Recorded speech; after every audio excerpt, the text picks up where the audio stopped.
صبح کی پہلی اذان کے ساتھ ہی سوات کی بلند و بالا پہاڑیوں پر سورج کی سنہری کرنیں بکھرنے لگیں۔ ٹھنڈی ہوا درختوں سے ٹکراتی ہوئی گاؤں کی تنگ گلیوں میں اتر رہی تھی۔ پرندوں کی آوازیں، بہتے چشمے کی مدھم سرگوشیاں اور دور کہیں مویشیوں کی گھنٹیوں کی جھنکار ایک ایسا منظر بنا رہی تھیں جسے دیکھ کر ہر آنے والا یہی کہتا کہ شاید جنت کا کوئی ٹکڑا زمین پر اتر آیا۔ یہ ایک یوسف زئی پشتون گاؤں تھا، ایک ایسا گاؤں جہاں عزت، مہمان نوازی اور وعدہ نبھانا صرف لفظ نہیں بلکہ زندگی گزارنے کا طریقہ تھا۔ اگر کوئی اجنبی رات کے اندھیرے میں بھی دروازہ کھٹکھٹا دیتا تو پہلے اسے گھر کے اندر بٹھایا جاتا، اس کے سامنے قہوہ رکھا جاتا، پھر اسے پوچھا جاتا کہ وہ کون ہے اور کہاں سے آیا ہے۔ یہی ان کی روایت تھی اور اسی روایت پر ہر گھر کو فخر تھا۔ گاؤں کے بیچوں بیچ ایک پرانا سا حجرہ تھا۔ دیواروں پر وقت کے نشان صرف دکھائی دیتے تھے، مگر اس حجرے کی عزت پورے گاؤں میں سب سے زیادہ تھی۔ صبح ہوتے ہی سفید شلوار قمیض اور پگڑیاں پہنے بزرگ وہاں جمع ہو جاتے۔ کسی کے ہاتھ میں تسبیح ہوتی، کسی کے سامنے قہوہ رکھا ہوتا اور کوئی خاموشی سے دوسروں کی باتیں سن رہا ہوتا۔ گاؤں کے ہر چھوٹے بڑے مسئلے کا آغاز بھی وہیں سے ہوتا اور انجام بھی اکثر وہیں لکھا جاتا۔ اسی گاؤں میں ملک سیف اللہ خان کا گھر تھا۔ وہ نہ گاؤں کا سردار تھا اور نہ سب سے امیر آدمی، مگر اس کی بات کو اہمیت دی جاتی تھی۔ لوگ کہتے تھے ملک سیف اللہ کی زبان ایک ہے، جو کہہ دے اسے پیچھے نہیں ہٹتا۔ اسے اپنی پشتون روایتوں پر بے حد فخر تھا۔ اس کا ماننا تھا کہ بزرگوں کے فیصلے کبھی غلط نہیں ہو سکتے۔ گھر کے اندر ایک وسیع صحن تھا۔ صحن کے ایک کونے میں انار کا پرانا درخت تھا جس کے نیچے 19 سالہ پلوشہ یوسف زئی بیٹھی چند بچیوں کو پڑھا رہی تھی۔ الف، بچیوں نے ایک ساتھ دہرایا۔ الف۔ پلوشہ مسکرا دی۔ اس کی مسکراہٹ میں عجیب سی اپنائیت تھی۔ وہ صرف کتابیں نہیں پڑھاتی تھی بلکہ ہر سبق کے ساتھ ایک نئی امید بھی دیتی تھی۔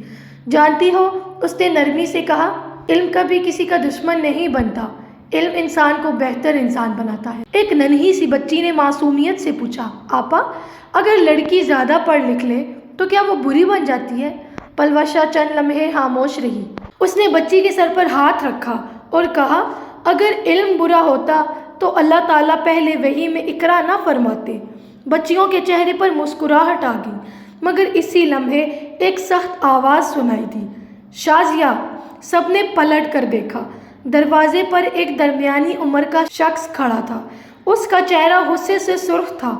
گھر چلو، شازیہ نے ڈرتے ہوئے کتاب بند کی۔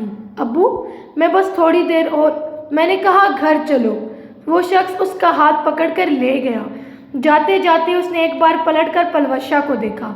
اس کی آنکھوں میں سوال تھے، ایسے سوال جن کے جواب شاید اس کے اپنے باپ کے پاس بھی نہیں تھے۔ پلوشہ دیر تک دروازے کی طرف دیکھتی رہی۔ تبھی اس کی ماں بی بی زرمینہ صحن میں آئی۔ بیٹی، دل چھوٹا مت کرو، ہر کوئی ایک جیسا نہیں سوچتا۔ پلوشہ نے آہستہ سے کہا، امی، اگر ہم اپنی بیٹیوں کو خود ہی ڈرا دیں گے تو وہ خواب دیکھنا ہی چھوڑ دیں گی۔ زرمینہ نے بیٹی کے چہرے کو غور سے دیکھا۔ وہ جانتی تھی کہ پلوشہ عام لڑکیوں جیسی نہیں تھی۔ وہ سوال پوچھتی تھی اور اس گاؤں میں سوال پوچھنے والوں کو اکثر پسند نہیں کیا جاتا تھا۔ اسی دوران گھر کے باہر گھوڑے کے رکنے کی آواز آئی۔ ملک سیف اللہ خان واپس آ گئے تھے۔ انہوں نے صحن میں قدم رکھا تو سب بچے احترام سے کھڑے ہو گئے۔ پلوشہ بھی خاموشی سے کھڑی ہو گئی۔ السلام علیکم ابا۔ وعلیکم السلام۔ انہوں نے مختصر سا جواب دیا، پھر ان کی نظر کتابوں پر پڑی۔ آج پھر لڑکیوں کو پڑھا رہی ہو؟ جی ابا، گھر کے کام بھی ضروری ہوتے ہیں، وہ بھی کر لیے ہیں۔ سیف اللہ خان نے کچھ نہیں کہا، مگر ان کے چہرے پر ہلکی سی ناگواری صاف ظاہر۔ وہ اپنی بیٹی سے محبت کرتے تھے، لیکن ان کا یقین یہ تھا کہ لڑکی کی اصل ذمہ داری گھر ہے، نہ کہ معاشرے کو بدلنے کے خواب دیکھنا۔ شام ڈھلنے لگی۔ پورا گاؤں ایک نئی رونق میں ڈوب گیا۔ کل عید تھی۔ ہر گھر میں صفائیاں ہو رہی تھیں۔ کہیں عورتیں روایتی کڑھائی والے کپڑے نکال رہی تھیں، کہیں بچے نئے جوتے پہن کر ایک دوسرے کو دکھا رہے تھے، کہیں خوشبودار قہوہ تیار ہو رہا اور کہیں مہمانوں کے لیے خشک میوہ الگ رکھا جا رہا تھا۔ پلوشہ کو عید بہت پسند تھی کیونکہ اس دن پورا گاؤں ایک خاندان لگتا تھا۔ رات کو کھانے کے بعد اچانک دروازے پر دستک ہوئی۔ ایک مسافر تھا، دور دراز کے علاقے سے آیا تھا۔ ملک سیف اللہ نے فوراً اسے اندر بٹھایا۔ پہلے کھانا کھائیں گے پھر بات ہوگی۔ پلوشا نے خاموشی سے کھانا لا کر رکھا۔ مسافر کی آنکھوں میں حیرت تھی۔ واقعی آپ لوگوں کی مہمان نوازی کی مثال ٹھیک ہی دی جاتی ہے، سیف اللہ خان نے فخر سے کہا۔ مہمان اللہ کی رحمت ہوتا ہے۔ پلوشا نے اپنے والد کی طرف دیکھا اور دل ہی دل میں مسکرا دی۔ وہ اپنے باپ کی اسی بات پر فخر کرتی تھی۔ وہ جانتی تھی کہ ان کی روایتوں میں بہت سی خوبصورت چیزیں بھی تھیں، مگر اس سے یہ بھی محسوس ہونے لگا تھا کہ ہر روایت خوبصورت نہیں ہوتی، اور شاید اسی احساس سے ایک ایسی کہانی شروع ہونے والی تھی جس کا انجام پورے گاؤں کو ہمیشہ کے لیے بدل کر رکھ دے گا، اور شاید اسی احساس سے ایک ایسی کہانی شروع ہونے والی تھی جس کا انجام پورے گاؤں کو ہمیشہ کے لیے بدل کر رکھ دے گا۔ عید کی صبح پورا گاؤں خوشیوں میں ڈوبا ہوا تھا۔ پہاڑوں سے ٹکراتی ٹھنڈی ہوا میں مٹی کی خوشبو گھلی ہوئی تھی۔ ہر گھر سے بچوں کی ہنسی سنائی دے رہی تھی۔ مسجد سے نماز عید ادا کرنے کے بعد لوگ ایک دوسرے سے گلے مل رہے تھے۔ چھوٹے بڑے سب ایک ہی صف میں کھڑے تھے۔ یہی وہ منظر تھا جسے دیکھ کر پلوشا ہمیشہ سوچتی تھی کہ اگر دل بھی آج کے دن کی طرح صاف رہے تو شاید دنیا میں کبھی نفرت پیدا نہ ہو۔ نماز کے بعد مرد حسب روایت حجرے کی طرف چلے گئے، جبکہ عورتیں گھروں میں مہمانوں کی خاطرداری میں مصروف ہو گئیں۔ پلوشا اپنی ماں کے ساتھ باورچی خانے میں تھی۔ چولہے پر قہوہ رکھا تھا اور ایک طرف عید کے لیے تیار کیے گئے پکوان سجے تھے۔ پلوشا یہ میوہ بھی پلیٹ میں رکھ دو، زرمینا نے مسکراتے ہوئے کہا۔ جی امی۔ اتنے میں باہر سے بچوں کی ہنسی سنائی دی۔ پلوشا نے دروازے سے جھانک کر دیکھا۔ پورا گاؤں عید کی خوشیوں میں مگن تھا، مگر اسی بھیڑ میں ایک چہرہ ایسا بھی تھا جس پر نہ مسکراہٹ تھی اور نہ عید کی خوشی۔ وہ کلثوم تھی، تقریباً 16-17 سال کی ایک خاموش سی لڑکی۔ پلوشا نے اسے آواز دی، کلثوم ادھر آؤ۔ کلثوم قریب آئی مگر اس کی نظریں جھکی ہوئی تھیں۔ تم ٹھیک ہو؟ جی، سچ بتاؤ۔ کلثوم نے بمشکل مسکرانے کی کوشش کی۔ سب ٹھیک ہے۔ پلوشا نے محسوس کیا کہ اس کی آنکھیں رات بھر رونے سے سوجی ہوئی تھیں۔ اس نے مزید کچھ پوچھنا چاہا مگر اتنے میں کلثوم کی چچی نے دور سے آواز دی، کلثوم کہاں رہ گئی؟ کلثوم فوراً پلٹ گئی۔ جاتے جاتے اس نے ایک لمحے کے لیے پلوشا کی طرف دیکھا۔ وہ نظر مدد مانگ رہی تھی مگر الفاظ اس کے پاس نہیں تھے۔ اسی شام حجرے میں گاؤں کے بزرگ جمع تھے۔ ملک عبدالقہار خان حسب معمول سب سے آگے بیٹھا تھا۔ اس کی سفید داڑھی، بھاری آواز اور سخت لہجہ گاؤں کے ہر شخص کو خاموش کر دیتا۔ پلوشا پانی کے برتن رکھنے کے لیے دروازے تک آئی۔ عورتوں کو اندر جانے کی اجازت نہیں تھی، اس لیے وہ دروازے کے پیچھے ہی رک گئی۔ اندر سے آوازیں آ رہی تھیں۔ پچھلے گاؤں والوں نے پھر حد پار کر دی۔ ہم خاموش رہے تو لوگ ہمیں کمزور سمجھیں گے۔ روایت پر سمجھوتا نہیں ہو سکتا۔ پلوشا خاموشی سے سب سنتی رہی۔ اچانک اس نے ایک بزرگ کو کہتے سنا، اگر کل کو معاملہ بڑھ گیا تو جرگہ اپنا راستہ نکال لے گا، جیسے ہمیشہ نکالتا آیا ہے۔ سب نے سر ہلا دیا۔ پلوشا کے دل میں عجیب سی بے چینی پیدا ہوئی۔ اسے معلوم نہیں تھا کہ وہ کس راستے کی بات کر رہے تھے، مگر ان کے لہجے میں ایک ایسی سختی تھی جس نے اس کے دل میں ایک انجانا خوف پیدا کر دیا۔ رات کو کھانے کے دوران پلوشا نے اپنے والد سے پوچھا، ابا کیا ہر جرگے کا فیصلہ انصاف پر ہوتا ہے؟ کھانے کی میز پر خاموشی چھا گئی۔ ملک سیف اللہ نے نوالہ رکھ دیا۔ یہ سوال کیوں؟ بس ایسے ہی پلوشا۔ ان کی آواز سخت ہو گئی۔ ہر بات میں سوال کرنا اچھی عادت نہیں ہوتی، لیکن اگر میں نے کہا نا، یہ مردوں کے فیصلے ہوتے ہیں، عورتوں کو ہر معاملے میں بولنا زیب نہیں دیتا۔ پلوشا خاموش ہو گئی۔ بی بی زرمینا نے آہستہ سے بیٹی کی طرف دیکھا۔ وہ جانتی تھی کہ پلوشا کے سوال ختم ہونے والے نہیں۔ چند دن گزر گئے۔ پلوشا حسب معمول بچیوں کو پڑھاتی رہی۔ ایک دن ایک عورت اپنی 10 سالہ بیٹی کو لے کر، بیٹی اسے پڑھا دو۔ پلوشا خوش ہو گئی، مگر ابھی سبق شروع ہی ہوا تھا کہ باہر سے ایک آدمی غصے میں اندر داخل ہوا۔ میں نے کہا تھا نا، میری بیٹی کہیں نہیں جائے گی۔ وہ بچی کا باپ تھا۔ اس نے سب کے سامنے کتاب زمین پر پھینک دی۔ لڑکیوں کو اتنا پڑھا کر کیا کرنا ہے؟ آخر میں چولہا ہی تو سنبھالنا ہے۔ پلوشا نے ہمت کر کے کہا، چچا، علم کسی کا نقصان نہیں کرتا۔ اس نے تیز نظروں سے پلوشا کو دیکھا۔ تم ابھی بچی ہو، ہمیں مت سکھاؤ کہ اپنی بیٹیوں کے لیے کیا بہتر ہے۔ وہ اپنی بیٹی کو لے کر چلا گیا۔ صحن میں خاموشی چھا گئی۔ پلوشا نے زمین سے کتاب اٹھائی۔ اس پر مٹی لگی ہوئی تھی۔ اس نے آہستہ سے مٹی صاف کی اور دل ہی دل میں کہا، کاش لوگ کتابوں سے بھی اتنی محبت کرتے جتنی اپنی ضد سے کرتے ہیں۔ اسی رات پورا گاؤں سو چکا تھا، چاندنی پہاڑوں پر بکھری تھی۔ اچانک ایک زوردار فائر کی آواز گونجی، پھر دوسری، پھر تیسری۔ لوگ گھبرا کر گھروں سے باہر نکل آئے، عورتیں بچوں کو سینے سے لگائے دعائیں پڑھنے لگیں۔ کچھ ہی لمحوں بعد ایک نوجوان ہانپتا ہوا گاؤں کے بیچ پہنچا۔ اس کے کپڑوں پر خون کے چھینٹے تھے۔ وہ پوری طاقت سے چیخا، ملک صاحب جلدی آئیں۔ ملک سیف اللہ، ملک عبدالقہار اور دوسرے بزرگ دوڑتے ہوئے اس کے پاس پہنچے۔ کیا ہوا؟ نوجوان کی سانسیں پھولی ہوئی تھیں۔ اس نے کانپتی آواز میں کہا، گل رحمان خان قتل ہو گیا ہے۔ یہ سنتے ہی پورے گاؤں پر ایسی خاموشی چھا گئی جیسے پہاڑ بھی سانس روک کر کھڑے ہوں۔ پلوشا دروازے پر کھڑی سب کچھ دیکھ رہی تھی۔ اسے صرف ایک بات محسوس ہوئی، آج صرف ایک آدمی نہیں مرا تھا، آج اس گاؤں کی قسمت ایک نئے موڑ پر پہنچ چکی تھی، اور اسے ذرا بھی اندازہ نہیں تھا کہ آنے والے چند دنوں میں جرگا ایک ایسا فیصلہ سنانے والا تھا جو اس کی اپنی زندگی ہمیشہ کے لیے بدل دے گا۔ گل رحمان خان کے قتل کی خبر پورے گاؤں میں آگ کی طرح پھیل چکی تھی۔ چند گھنٹے پہلے تک جہاں ہر گھر میں بچوں کی ہنسی گونج رہی تھی، اب وہاں خاموشی چھا چکی تھی۔ عورتیں دروازوں کے پیچھے کھڑی دعائیں مانگ رہی تھیں، مرد تیزی سے حجرے کی طرف جا رہے تھے، اور نوجوان ایک دوسرے سے صرف ایک ہی سوال پوچھ رہے تھے، یہ کس نے کیا؟ پلوشا اپنے گھر کے دروازے پر کھڑی سب دیکھ رہی۔ اس نے پہلی بار محسوس کیا کہ ایک خبر پورے گاؤں کی سانسیں روک سکتی۔ اسی دوران اس کی ماں زرمینہ اس کے پاس آئی۔ اندر آ جاؤ بیٹی، آج باہر مت نکلو۔ امی، کیا واقعی قتل ہو گیا ہے؟ زرمینہ نے آہ بھری۔ ہاں، اور جب خون بہتا ہے نا بیٹی، تو صرف ایک گھر نہیں روتا، پورا گاؤں روتا ہے۔ پلوشا خاموش ہو گئی۔ ادھر حجرے میں غیر معمولی خاموشی تھی۔ ملک عبدالقہار خان سب سے آگے بیٹھا تھا۔ اس کے دائیں طرف ملک سیف اللہ خان اور دوسرے بزرگ موجود تھے۔ چند لمحوں بعد گل رحمان کے بڑے بھائی ملک نثار خان غصے سے کانپتے ہوئے اندر داخل ہوئے۔ ان کی آنکھیں سرخ تھیں۔ انہوں نے حجرے کے بیچ کھڑے ہو کر کہا، ہمارا بھائی قتل ہوا ہے، اور جب تک قاتل ہمارے سامنے نہیں آتا ہم خاموش نہیں بیٹھیں گے۔ پورے حجرے میں سناٹا چھا گیا۔ کچھ لمحوں بعد دوسری طرف سے مخالف خاندان کے لوگ بھی آ گئے۔ ان کے سردار ملک جاوید خان نے سخت لہجے میں جواب دیا، ہم پر الزام لگانا آسان ہے، مگر ثبوت کہاں ہے؟ دونوں خاندان آمنے سامنے کھڑے تھے۔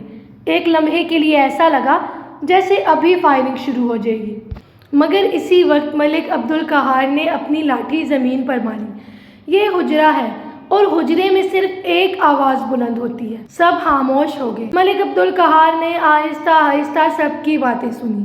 کوئی کہہ رہا تھا قتل پرانا بدلہ ہے، کوئی کہہ رہا تھا یہ سازش ہے، کوئی کسی کو قاتل کہہ رہا تھا اور کوئی کسی کو جھوٹا۔ گھنٹوں بحث چلتی رہی، مگر کسی کے پاس کوئی پکا ثبوت نہیں تھا۔ آخر میں عبدالقہار نے کہا، جب تک حقیقت سامنے نہیں آتی کوئی بھی خاندان اپنی حد سے باہر قدم نہیں رکھے گا۔ مگر سب جانتے تھے یہ خاموشی زیادہ دیر رہنے والی نہیں۔ ادھر گھر میں پلوشا مسلسل بے چین تھی۔ اس نے پہلی بار اپنے والد کو اتنا خاموش دیکھا تھا۔ وہ رات بھر ایک لفظ بھی نہیں بولے۔ صبح جب وہ نماز پڑھ کر واپس آئے تو پلوشا نے ہمت کر کے پوچھا، ابا، اگر قاتل نہ ملا تو کیا ہوگا؟ سیف اللہ خان نے چند لمحے اس کی طرف دیکھا، پھر آہستہ سے بولے، تب جرگا فیصلہ کرے گا۔ لیکن اگر جرگا غلط فیصلہ کرے؟ یہ سنتے ہی سیف اللہ کا چہرہ بدل گیا۔ پلوشا، اپنی حد میں رہو، میں صرف پوچھ رہی ہوں، تمہیں ہر بات میں بولنے کی عادت ہو گئی ہے۔ پلوشا خاموش رہی، مگر پہلی بار اس نے محسوس کیا کہ اس کے سوال اس کے سامنے اپنے گھر میں پسند نہیں کیے جاتے۔ 2 دن گزر گئے، قاتل نہیں ملا، مگر نفرت بڑھتی گئی۔ بازار سنسان رہنے لگا۔ شام ہوتے ہی لوگ گھروں کے دروازے بند کرنے لگے۔ بچے باہر کھیلنا چھوڑ چکے تھے۔ عورتیں کھڑکیوں سے جھانک کر صرف اتنا کہتی، اللہ خیر کرے۔ اسی دوران پلوشا حسب معمول ایک بوڑھی خاتون کو دوا دینے ان کے گھر گئی۔ واپسی پر اس نے گاؤں کے کچے راستے پر ایک چھوٹی سی بچی کو روتے دیکھا۔ وہ زمین پر بیٹھی تھی اور اس کے ہاتھ سے لکڑی کی گڑیا ٹوٹ چکی تھی۔ پلوشا اس کے پاس بیٹھی۔ کیا ہوا؟ بچی نے روتے ہوئے کہا، امی کہتی ہیں اگر دنگا ہو گیا تو ہم دوسرے گاؤں چلے جائیں گے، تم ڈرتی ہو؟ بچی نے سر ہلا دیا۔ پلوشا نے اس کی گڑیا اٹھائی، ٹوٹا ہوا بازو دوبارہ باندھا اور مسکرا کر کہا، دیکھو کبھی کبھی ٹوٹی ہوئی چیزیں بھی دوبارہ جڑ جاتی ہیں۔ بچی مسکرا دی، مگر پلوشا کے اپنے دل میں ایک عجیب سا احساس جاگ اٹھا۔ کاش رشتے بھی اتنی آسانی سے جڑ جایا کرتے۔ اسی شام حجرے سے ایک اعلان ہوا۔ پورے گاؤں میں خبر پھیل گئی کہ کل صبح سورج نکلنے کے بعد بڑا جرگہ بیٹھے گا، دونوں خاندانوں کے تمام افراد حاضر ہوں، جو فیصلہ ہوگا سب کو قبول ہوگا۔ یہ سنتے ہی پورے گاؤں کی فضا بدل گئی۔ کسی نے خوشی کا اظہار نہیں کیا، کیونکہ سب جانتے تھے کل صرف ایک فیصلہ نہیں ہوگا، کسی کی قسمت لکھی جائے گی۔ اور دور کھڑی پلوشا کو ذرا بھی اندازہ نہیں تھا کہ کل کے جرگے میں اس کا نام بھی لیا جائے گا۔ اگلی صبح سورج ابھی پوری طرح نکلا بھی نہیں تھا کہ پورا گاؤں حجرے کی طرف بڑھنے لگا۔ آج عام دن نہیں تھا، آج بڑے جرگے کا دن تھا۔ ہر شخص کے چہرے پر سنجیدگی تھی، کسی کے لبوں پر مسکراہٹ نہیں تھی۔ عورتیں گھروں کے دروازوں اور کھڑکیوں کے پیچھے کھڑی تھیں، کیونکہ جرگے میں ان کی موجودگی کی اجازت نہیں تھی۔ بچے بھی آج غیر معمولی خاموش تھے، جیسے انہیں بھی احساس ہو کہ آج کچھ ایسا ہونے والا ہے جو برسوں تک یاد رکھا جائے گا۔ پلوشا صحن میں کھڑی اپنے والد ملک سیف اللہ خان کو تیار ہوتے دیکھ رہی تھی۔ انہوں نے سفید شلوار قمیض پہنی، سیاہ واسکٹ زیب تن کی پگڑی باندھی اور خاموشی سے گھر سے نکلنے لگے۔ ابا؟ سیف اللہ رک کے، جی پلوشا، آج انصاف ہوگا نا؟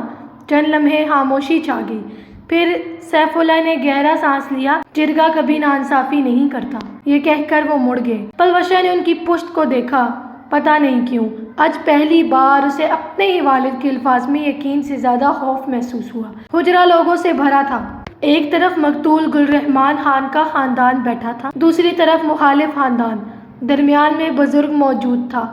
سب سے آگے ملک عبدالقہار خان بیٹھا تھا۔ ہوا میں عجیب سا بوجھ تھا۔ کافی دیر تک دونوں خاندان اپنی اپنی باتیں کرتے رہے، الزامات لگتے رہے، جواب دیے جاتے رہے، مگر قاتل کا کوئی ثبوت کسی کے پاس نہیں تھا۔ آخرکار ملک عبدالقہار کھڑے ہوئے، پورا حجرہ خاموش ہو گیا۔ انہوں نے آہستہ آہستہ سب کی طرف دیکھا۔ خون بہہ چکا ہے، اگر آج اس آگ کو نہ بجھایا گیا تو کل مزید لاشیں گریں گی۔ سب نے سر جھکا لیا۔ انہوں نے دوبارہ کہا، ہمیں ایسا فیصلہ کرنا ہوگا جس سے دشمنی ہمیشہ کے لیے ختم ہو جائے۔ کئی بزرگ سر ہلانے لگے۔ ملک سیف اللہ بھی خاموش بیٹھے تھے۔ اسی وقت ایک بزرگ نے آہستہ سے کہا، پرانے وقتوں میں ایسے معاملات کا ایک ہی حل ہوتا تھا۔ حجرے میں خاموشی چھا گئی۔ عبدالقہار نے اس کی بات پوری کی، سوارا۔ یہ الفاظ سنتے ہی کچھ نوجوان ایک دوسرے کو دیکھنے لگے۔ کسی نے مخالفت نہیں کی، کسی نے حمایت بھی نہیں کی، صرف خاموشی تھی۔ گھر میں پلوشا بے چینی سے چہل قدمی کر رہی تھی۔ اس کی ماں بار بار دروازے کی طرف دیکھ رہی تھی۔ اللہ خیر کرے، پلوشا نے پوچھا، امی سوارا کیا ہوتی ہے؟ زرمینا کے ہاتھ کانپ گئے۔ چند لمحے وہ کچھ بول نہ سکی، پھر آہستہ سے کہا، بیٹی، کچھ سوال ایسے ہوتے ہیں جن کے جواب کوئی ماں اپنی بیٹی کو نہیں دینا چاہتی۔ پلوشا حیرت سے انہیں دیکھتی رہی۔ اتنے میں دروازے پر زور سے دستک ہوئی۔ گھر کا ایک ملازم ہانکتا ہوا اندر آیا۔ بی بی جی، کیا ہوا؟ جرگہ ابھی ختم نہیں ہوا، مگر آپ دونوں کو حجرے میں بلایا گیا ہے۔ یہ سنتے ہی زرمینا کے چہرے کا رنگ اڑ گیا۔ پلوشا حیران رہ گئی، ہمیں؟ مگر عورتوں کو تو کبھی جرگے میں اجازت نہیں ملی۔ ملازم نے نظریں جھکا لیں۔ ماں بیٹی خاموشی سے حجرے کی طرف چل پڑی۔ راستے بھر لوگ انہیں عجیب نظروں سے دیکھ رہے تھے۔ کسی نے کچھ نہیں کہا، مگر ان کی نظریں بہت کچھ کہہ رہی تھیں۔ جیسے ہی وہ حجرے کے قریب پہنچی، اندر مکمل خاموشی تھی۔ ملک عبدالقہار کھڑے ہوئے، ملک سیف اللہ سر جھکائے بیٹھے تھے۔ پلوشا نے اپنے والد کی طرف دیکھا، ان کی آنکھیں نم تھیں۔ شاید پہلی بار عبدالقہار نے گہری آواز میں کہا، ملک سیف اللہ خان، تمہارا خاندان ہمیشہ سے جرگے کے فیصلوں کی عزت کرتا آیا ہے، کیا آج بھی کرے گا؟ چند لمحوں تک خاموشی رہی، پھر سیف اللہ نے بھرائی ہوئی آواز میں کہا، اگر جرگہ یہی مناسب سمجھے تو ہاں۔ پلوشا کچھ سمجھ نہیں پا رہی تھی۔ اچانک ملک عبدالقہار نے اپنی لاٹھی زمین پر ماری، پھر پورے حجرے میں گونجتی ہوئی آواز میں کہا، آج سے دونوں خاندانوں کی دشمنی ختم کرنے کے لیے پلوشا یوسف زئی کو سوارا کے طور پر مقتول کے خاندان کے حوالے کیا جاتا ہے۔ وہ الفاظ ختم ہوئے اور وقت جیسے رک گیا۔ پلوشا کے کانوں میں شور گونجنے لگا۔ زرمینا کے ہاتھ سے دوپٹہ پھسل گیا۔ ان کی آنکھوں سے بے اختیار آنسو بہنے لگے۔ نہیں، میری بیٹی نے کیا قصور کیا ہے؟ مگر کسی نے جواب نہ دیا۔ پلوشا نے اپنے والد کی طرف دیکھا، اسے امید تھی کہ وہ اٹھیں گے اور کہیں گے کہ میری بیٹی کوئی سزا نہیں ہے، مگر ملک سیف اللہ نے آنکھیں بند کر لیں۔ ان کے ہونٹ کانپ رہے تھے، مگر انہوں نے دھیمی آواز میں کہا، جرگے کا فیصلہ ہمارے سر آنکھوں پر۔ یہ الفاظ سن کر پلوشہ کی آنکھوں سے آنسو بہہ گئے۔ اس نے صرف ایک سوال کیا، ابا، کیا ایک روایت ایک بیٹی سے بھی زیادہ قیمتی ہوتی ہے؟ مگر پورے حجرے میں کسی کے پاس اس سوال کا جواب نہیں تھا۔ اس دن سورج ہمیشہ کی طرح غروب ضرور ہوا، مگر پلوشہ کی زندگی کی روشنی بھی اسی شام خاموشی سے ڈوب چکی۔ جرگے کے فیصلے کے بعد پورے گاؤں پر ایسی خاموشی چھا گئی جیسے پہاڑ بھی سوگ منا رہے ہوں۔ لوگ اپنے اپنے گھروں کو تو واپس چلے گئے، مگر ہر زبان پر صرف ایک ہی نام تھا، پلوشہ۔ کوئی کہہ رہا تھا روایت بچ گئی، کوئی کہہ رہا تھا دشمنی ختم ہو گئی، مگر کسی نے یہ نہ پوچھا کہ جس لڑکی کی پوری زندگی کا فیصلہ ہوا ہے اس کے دل پر کیا گزر رہی ہوگی۔ پلوشہ اس رات ایک لمحے کے لیے بھی نہ سو سکی۔ وہ اپنے کمرے کی کھڑکی سے دور پہاڑوں کو دیکھتی رہی۔ یہی پہاڑ کبھی اسے آزادی کا احساس دلاتے تھے، مگر آج وہی پہاڑ اسے قید خانے کی دیواروں جیسے لگ رہے۔ ترمینا خاموشی سے اس کے پاس آ کر بیٹھ گئی۔ انہوں نے پلوشہ کے سر پر ہاتھ رکھا، مگر دونوں کی آنکھوں سے بہتے آنسو بھی ان کی گفتگو بن گئے۔ چند دن بعد وہ وقت بھی آ گیا جب پلوشہ کو مقتول کے خاندان کے گھر بھیجنا تھا۔ نہ کہیں ڈھول بجے، نہ خوشیوں کی آواز، نہ دلہن جیسا کوئی ماحول تھا، صرف خاموش چہرے تھے اور نم آنکھیں تھیں۔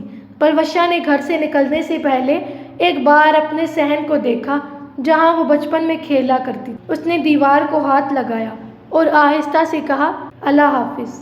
پھر وہ خاموشی سے چل پڑی۔ مقتول کے خاندان کے گھر پہنچنے پر ہر چیز اجنبی تھی۔ وہاں موجود عورتوں کے چہروں پر بھی خوشی نہیں تھی۔ ایک بوڑھی خاتون نے اسے اپنے پاس بلایا اور دھیمی آواز میں کہا، بیٹی، ہمت رکھنا، اس گھر میں تم سے پہلے بھی کئی عورتیں اپنی مرضی کے باہر آئی تھیں۔ پلوشہ نے حیرت سے ان کی طرف دیکھا۔ بوڑھی خاتون کی آنکھیں نم تھیں۔ فرق صرف اتنا ہے کہ وقت بدل گیا ہے، مگر کچھ رسمیں نہ بدل سکی۔ پلوشہ نے پہلی بار محسوس کیا کہ ظلم صرف ایک انسان پر نہیں ہوتا بلکہ نسلوں تک چلتا رہتا ہے۔ چند ہفتے گزر گئے۔ پلوشہ نے دیکھا کہ اس گھر کی عورتیں ہر وقت خاموش رہتی ہیں، ان کے چہروں پر خوف لکھا ہوتا ہے۔ ایک دن سیل میں اس کی ملاقات 13 سالہ ثنا سے ہوئی۔ ثنا کی آنکھوں میں خواب تھے۔ اس نے خوشی سے کہا، میں بڑی ہو کر استاد بننا چاہتی ہوں۔ پلوشہ مسکرا دی، ضرور بنو گی۔ اتنے میں ایک عورت نے سخت لہجے میں کہا، ایسی باتیں مت کیا کرو، لڑکیوں کے خواب زیادہ دیر زندہ نہیں رہتے۔ یہ جملہ سن کر پلوشہ کا دل کانپ اٹھا۔ اس رات وہ دیر تک جاگتی رہی۔ اس کے ذہن میں صرف ثنا کا چہرہ گھومتا رہا۔ اس نے دل ہی دل میں فیصلہ کیا، میں اپنی زندگی تو واپس نہیں لا سکتی، مگر اگر میری آواز سے ایک بھی لڑکی کی زندگی بچ جائے تو میں خاموش نہیں رہوں گی۔ کچھ دن بعد گاؤں میں ایک اور جرگہ بلایا گیا۔ اس بار معاملہ ایک یتیم لڑکی کی زمین کا تھا۔ چند طاقتور رشتہ دار اس کی زمین اپنے نام کروانا چاہتے۔ پلوشہ دور کھڑی سب سن رہی تھی۔ ایک بزرگ نے کہا، زمین اس کے چچا کو دے دو، لڑکی اکیلی کیا کرے گی؟ یہ سن کر پلوشہ سے خاموش نہ رہا گیا۔ وہ حجرے کے دروازے تک آئی اور بلند آواز میں بولی، اگر زمین اس کی ہے تو صرف اس لیے کیوں چھین لی جائے کہ وہ لڑکی ہے؟ پورا حجرہ ایک دم خاموش ہو گیا۔ سب نے حیرت سے دروازے کی طرف دیکھا۔ ملک عبدالقہار غصے سے کھڑے ہو گئے، یہ مردوں کا جرگہ ہے، عورتوں کو یہاں بولنے کا حق نہیں۔ پلوشہ نے پورے اعتماد لہجے میں جواب دیا، جہاں انصاف کا فیصلہ ہو رہا ہو وہاں حق کی آواز کو دروازے کے باہر نہیں روکا جا سکتا۔ چند نوجوان ایک دوسرے کو دیکھنے لگے۔ کچھ بزرگ ناراض ہو گئے۔ اتنے میں شیر عالم خان تیزی سے باہر آیا۔ اس کا چہرہ غصے سے سرخ تھا۔ اس نے سخت لہجے میں کہا، گھر چلو ابھی۔ پلوشہ نے سکون سے جواب دیا، میں صرف ایک بے گناہ کے حق کی بات کر رہی ہوں۔ شیر عالم نے دانت بھینچ لیے۔ میں نے کہا گھر چلو۔ پلوشہ نے آخری بار حجرے کی طرف دیکھا اور خاموشی سے واپس چل پڑی۔ مگر اس دن پورے گاؤں نے پہلی بار ایک عورت کو جرگے کے سامنے سوال کرتے دیکھا۔ اس دن سے کچھ لوگوں کے دلوں میں امید پیدا ہوئی اور کچھ لوگوں کے دل میں نفرت، اور پلوشہ جان چکی کہ اصل امتحان ابھی شروع ہوا ہے۔ جرگہ والے دن کے بعد پورے گاؤں میں صرف ایک ہی بات ہو رہی تھی، پلوشہ بدل گئی ہے۔ وہ اب عورتوں کو بولنا سکھا رہی ہے، اگر آج اسے نہ روکا گیا تو کل ہر لڑکی سوال کرے گی۔ یہ باتیں آہستہ آہستہ شیر عالم خان کے کانوں تک پہنچی۔ جہاں بھی وہ جاتا لوگ اس کے کان بھرتے، اپنی بیوی کو سنبھالو۔ عورت اگر مردوں کے فیصلوں میں بولنے لگے تو گھر کی عزت ختم ہو جاتی ہے۔ آج وہ جرگے کے سامنے بولی ہے، کل تمہارے سامنے بھی کھڑی ہو جائے گی۔ شروع میں شیر عالم خاموش رہا، مگر روز روز یہی باتیں سن کر اس کے دل میں غصہ بھرنے لگا۔ دوسری طرف پلوشہ پہلے سے زیادہ مضبوط ہو چکی تھی۔ وہ گاؤں کی بچیوں کو پڑھنے کی ترغیب دیتی، عورتوں کو حوصلہ دیتی اور ہر اس شخص کی بات سنتی جو ظلم کا شکار تھا۔ وہ جانتی تھی کہ شاید وہ اپنی قسمت نہ بدل سکے، مگر کسی اور کی زندگی ضرور بدل سکتی ہے۔ چند مہینے بعد گاؤں میں ایک اور خبر پھیل گئی۔ صرف 15 سال کی ثنا کو 2 خاندانوں کی دشمنی ختم کرنے کے لیے سوارا بنانے کی بات ہو رہی۔ یہ خبر سنتے ہی پلوشہ کے ہاتھ سے پانی کا برتن گر گیا۔ اس کی آنکھوں کے سامنے اپنا ماضی گھوم گیا۔ اس نے دل میں عہد کیا، اس بار ایک اور زندگی خاموشی سے برباد نہیں ہونے دوں گی۔ اگلے دن جرگہ بیٹھا۔ بزرگ حسب معمول حجرے میں جمع تھے۔ پلوشہ تیزی سے وہاں پہنچی، مگر شیر عالم نے راستہ روک لیا۔ تم کہیں نہیں جاؤ گی، پلوشہ نے پر اعتماد لہجے میں کہا۔ اگر آج میں خاموش رہی تو کل ایک اور بے گناہ سزا پائے گی۔ شیر عالم نے اس کا بازو مضبوطی سے پکڑ لیا۔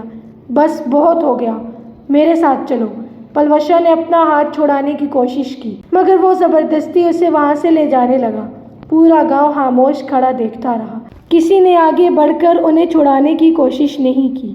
حجرے سے کچھ فاصلے پر ایک تنگ پتھریلا راستہ تھا جو پہاڑ کے کنارے سے گزرتا تھا۔ شیر عالم غصے میں مسلسل بولے جا رہا تھا، تم نے میری عزت مٹی میں ملا دی۔ پلوشہ نے پرسکون لہجے میں جواب دیا، عزت کسی بے گناہ کی قربانی سے نہیں بچتی، عزت انصاف سے بچتی ہے۔ یہ سنتے ہی شیر عالم کا غصہ بے قابو ہو گیا۔ اس نے جھٹکے سے پلوشہ کا بازو چھوڑتے ہوئے اسے زور سے دھکا دیا۔ پلوشہ اپنا توازن برقرار نہ رکھ سکی۔ اس کے قدم ڈھیلے پتھروں پر پھسل گئے۔ وہ خود کو سنبھالنے کی کوشش کرتی رہی، مگر اگلے ہی لمحے پہاڑ کی ڈھلوان سے نیچے جا گری۔ اس کی چیخ پورے پہاڑوں میں گونج اٹھی۔ ہر طرف بھگدڑ مچ گئی۔ شیر عالم کے چہرے کا رنگ اڑ گیا۔ وہ دوڑتا ہوا نیچے پہنچا۔ پلوشہ شدید زخمی حالت میں زمین پر پڑی تھی۔ اس کی سانسیں ٹوٹ رہی تھیں۔ ثنا روتی ہوئی اس کے پاس پہنچی۔ پلوشہ نے بمشکل اپنی آنکھیں کھولیں۔ اس نے ثنا کا ہاتھ مضبوطی سے پکڑا اور دھیمی آواز میں کہا، کبھی علم سے سمجھوتا مت کرنا، کبھی ظلم کے سامنے خاموش مت رہنا۔ ایک دن لوگ بدلیں گے۔ اگر کوئی ڈر کے خاموش نہ بیٹھے۔